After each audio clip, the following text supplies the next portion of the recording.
ಚಂದ್ರ weak ಆಗ್ತಾ ಇದ್ದಾನೆ. ಹೀಗಾಗಿ ವೃತ್ತಿಯಲ್ಲಿ ಅಲ್ಲಿ ಕರ್ಮಕ್ಷೇತ್ರದಲ್ಲಿ ಇದ್ದಾನೆ ಈಗ ಅಟ್ ಪ್ರೆಸೆಂಟ್. ನಾಳೆ ನಾಡಿದ್ದು ನಿಮಗೆ ಅದು ಸ್ವಲ್ಪ ಕಹಿ ವಾತಾವರಣ ಇರುತ್ತೆ. ವೃತ್ತಿಯಲ್ಲಿ ಅಸಮಾಧಾನವನ್ನು ಕಾಣ್ತಕ್ಕಂತಹ ಸಾಧ್ಯತೆ ಇರ್ತದೆ, ಒತ್ತಡ ಇರುತ್ತೆ.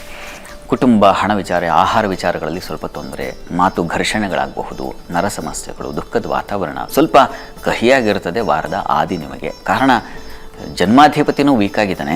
ಮಂದಿ ಸಂಚಾರ ಕೂಡ ಅಲ್ಲಿ ದ್ವಿತೀಯದಲ್ಲಿ ಸಂಚರಿಸುವಾಗ ಕುಟುಂಬ ಕಲಹಗಳು ಅಂತೀವಲ್ಲ, ಮನೆಯವ್ರ ವಿಚಾರವಾಗಿ ಪಾಪ ನಿಮ್ಮ ಗಂಡನೋ ಹೆಂಡತಿನೋ ವಿಚಾರ ಬಿಡಿ, ಇನ್ನೊಬ್ಬರ ವಿಚಾರವಾಗಿ, ಬಂಧುಗಳ ವಿಚಾರವಾಗಿ, ಅವ್ರ ವಿಚಾರವಾಗಿ ನೀವು ಜಗಳ ಆಡ್ಕೊಂಡ್ಬಿಡತಕ್ಕಂಥದ್ದು ಈ ಥರದ್ದಾಗುತ್ತೆ. ಹಾಗಾಗಿ ಸ್ವಲ್ಪ ಮಾತಿನಲ್ಲಿ ಹಿಡ್ತಾ ಇರಲಿ. ಹಣಕಾಸಿನ ವಿಚಾರದ ಸ್ವಲ್ಪ ಎಚ್ಚರವಾಗಿರಿ. ಇದೆಲ್ಲ ನಿಮಗೆ ತೊಂದರೆ ಅನ್ನೋದನ್ನು ಸೂಚಿಸ್ತಾ ಇದೆ.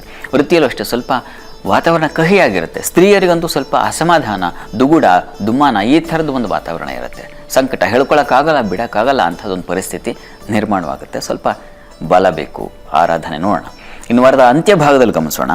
ಅಂತ್ಯದಲ್ಲಿ ನೋಡಿ, ಅಲ್ಲಿ ವ್ಯಯದಲ್ಲಿ ಆರೋಗ್ಯದಲ್ಲಿ ಚೇತರಿಕೆ ಆಗುತ್ತೆ, ಇಲ್ಲ ಅಂತಲ್ಲ. ಆದರೆ ಹೆಚ್ಚಿನ ವ್ಯಯ, ಅಲೆದಾಟ ಇರುತ್ತೆ. ವೃಥಾ ಅಲೆದಾಟ ಅಂತೀವಲ್ಲ, ನಿಮಗೆ ಅಗತ್ಯ ಇರಲ್ಲ.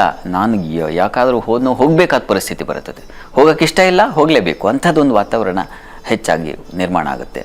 ಮತ್ತು ಸ್ವಲ್ಪ ಕೋಪ, ತಾಪ, ದ್ವೇಷ, ವೈಷಮ್ಯ, ನಿಮಗೆ ಬೇಡದೇ ಇರೋ ರಂಗ ಅದು, ಅಂಥ ಕಡೆಗೂ ಸುತ್ತಾಡಬೇಕಾಗುತ್ತೆ, ಅಂಥ ಬಿಸಿ ತಾಗಿಸ್ಕೋಬೇಕಾಗುತ್ತೆ ಅಂಥದ್ದೊಂದಿದೆ. ಔಷಧ ಕ್ಷೇತ್ರದವರಿಗೆ, ವೈದ್ಯಕೀಯ ಕ್ಷೇತ್ರದವರಿಗೆ ತುಂಬ ಚೆನ್ನಾಗಿದೆ, ಲಾಭದಾಯಕವಾಗಿದೆ, ಅದರಲ್ಲೇನೂ ಸಂಶಯ ಇಲ್ಲ. ಇದಕ್ಕೆ ಪರಿಹಾರ ಏನಪ್ಪ ಅಂತಂದರೆ ದುರ್ಗಾ ಸನ್ನಿಧಾನದಲ್ಲೇ ಅಭಿಷೇಕ ಮಾಡಿಸಿ, ಅದರಲ್ಲೂ ಕ್ಷೀರಾಭಿಷೇಕ ಮಾಡಿಸಿ, ಅದನ್ನು ಸ್ವೀಕರಿಸಿ, ತೀರ್ಥ ಸೇವನೆ ಮಾಡಿ. ಅದು ಸ್ವಲ್ಪ ಈ ಮಾನಸಿಕವಾಗಿ ಆಗ್ತೋ ಕುಗ್ಗುವಿಕೆ, ಅಸಮಾಧಾನ, ದ್ವೇಷ ಭಾವನೆ ಇದೆಲ್ಲ ಸ್ವಲ್ಪ ಕಡಿಮೆ ಮಾಡುತ್ತೆ.